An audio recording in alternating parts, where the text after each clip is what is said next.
not going to get back there, but I think you can probably hear me. I'm pretty loud.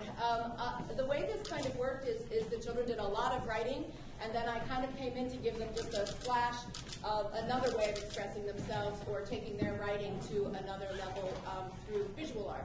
So the 3rd and 4th graders made some self-portrait masks. We had a brief overview looking at some famous self-portraits and just experimented with different ways they could express some of the things they were writing visually. And the masks are displayed in the corner there with some lines from some of their writing, a few pieces you've heard today. The 5th and 6th graders, we worked with watercolor, and we, again, had sort of a brief exploration, just trying a couple of different techniques with the watercolor paint, and thought about what imagery was really going to best bring their writing to life.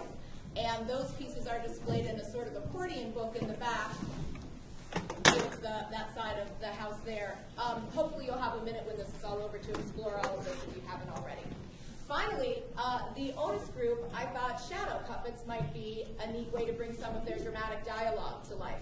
Plus, I think shadow puppets are just neat anyways. So we worked with just simple black cardboard and some very fun hole punches to create some characters back there in shadow puppets. Now, again, we had a brief time to sort of explore this different media. So there were not that many folks that were brave enough to be videotaped with their brand new shadow puppets, but we did capture a few pieces here. And there's also, I brought the shadow puppet screen today and set it up in the back, so when this is over, if you can convince them, maybe they will play their shadow puppets for all of you. So what you're going to see today are just a couple of brief dramatic pieces. One so brief I urge you to watch very carefully. It's the last piece. And, well, in your program it tells you which puppeteers, which videographers worked on these pieces, so you can refer to that and just sit back and enjoy it. It certainly was my pleasure to work with all of the writers. Thank you very much.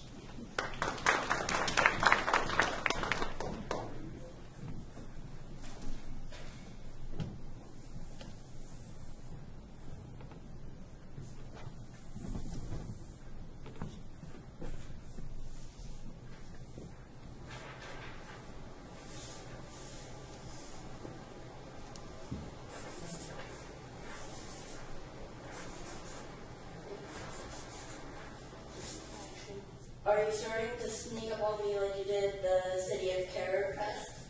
I'm not as easy. It looks as though I'm starting to have an impact. You merely captured them rather than killed them. At least it's a place to sleep and there's food. Well, I've grown tired of fighting for a king like Ralph, and has no boundaries to what he'll do next. I heard he'll be stepping down if the war ends. Problem is, how do I convince them we're harmless folk with no intended war? He's a crazy old man gone seeing that. What do you suppose we do? Prison we are weak and have nothing to offer, but he does not want money or peace. Well, we dragons are quite stubborn, but with persuasion from me, he can think about crowning another king. But no men in rank and position have one major requirement. What? A wife. It's custom to be married before king, and not the possible candidates are all not wedded.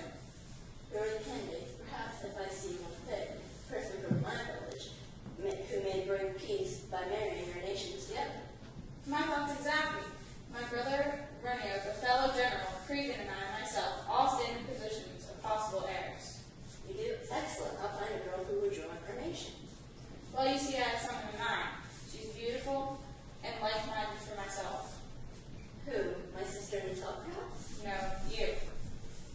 Malik, I'm sorry. I'm not interested in marriage or the thought of making love. What? I offer my heart, a nation in peace to you, and all you say is sorry?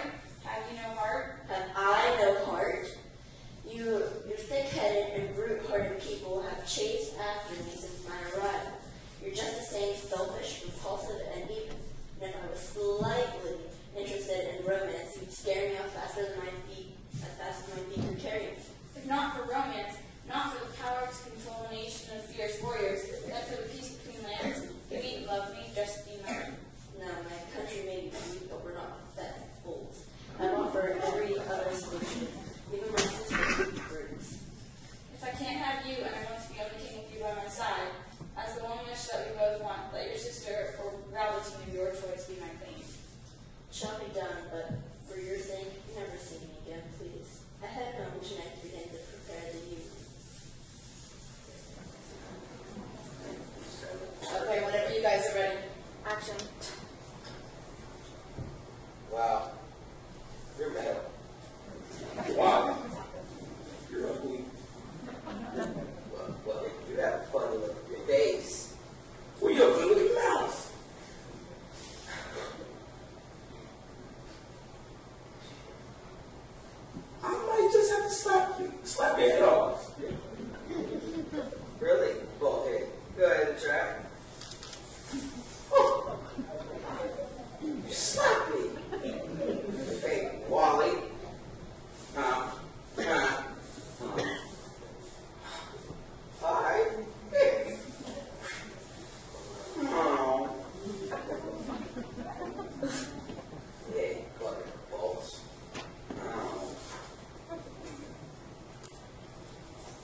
in the Punch and Judy sort of historical puppet vein there, and the other one, a great fairy tale. But I would love for all of the sculptors, watercolorists, and puppeteers to please stand up one more time so we can.